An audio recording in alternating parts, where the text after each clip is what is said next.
5 now, some Oregon lawmakers want to open up state education grants to undocumented students. It's a controversial plan, and there are some strong feelings from those pushing back. Chris Woodard was in Salem today getting answers. He joins us now. Chris? Yeah, and the one big question from critics that I went to get answered today, is this fair to students who are citizens and now have more competition for this money? Because those critics are arguing, no, it's not.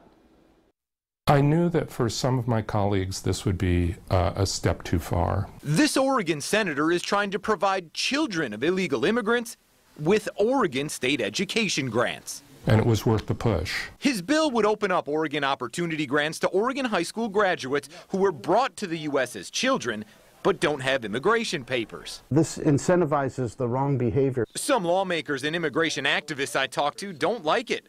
But as a community college instructor, Senator Dembrow says he knows some of these students, has heard their stories. I simply could not afford being able to go to university for 4 years. Stories repeated at a public hearing when the bill was introduced. I panicked the moment that I realized that all my plans of paying for college with need-based financial aid, scholarships, and even student loans would automatically be eliminated from my list of resources. And I'm certainly sympathetic to that, but again, I say that we have to manage our incentives. Critics say there is limited money and it's not fair to students who are citizens, a concern I took to Dembrow. What do you say to those that argue this makes citizens have to compete against undocumented students for the same money? Right.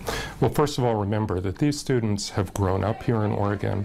They've graduated from an Oregon high school. He also says the state is increasing the amount of money they put into this grant program. We don't think that it's going to be a significant burden on the larger population, but it'll do huge things for those students that qualify. Critics point to a larger issue. This is kind of heading in the wrong direction. We need to, we have a problem, and it's a federal problem with immigration, and we need to not incentivize more people to come to this nation illegally. And things with this bill moving quickly. It already passed out of the Senate. It's expected to be in the House in the next couple days, and this is something that was just introduced a few months ago. Okay, so it looks like this has a good chance of going through all the way to the governor's desk. It's been on partisan lines every step of the way so far, so if that continues to hold, it will. All right.